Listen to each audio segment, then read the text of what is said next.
احنا دلوقتي في موقف الدوران في حي الساحل في محافظة القاهرة.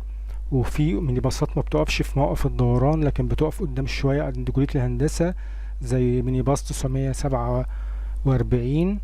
والمينيباص ده بيروح اللي هو الرحاب، وبيطلع من مظلات عبود، السواح، الأميرية، روكسي، الرقابة الإدارية، عباس العقاد، والتبة، العاشر، والدائري، والتجمع الأمني، والتجمع الأول، وبيخش على الرحاب والبوابات.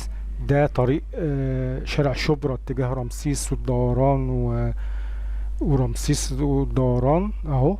وادي كلية الهندسة اللي بيقف قدامها المينيباص، وادي شارع شبرا اتجاه المظلات والأميرية.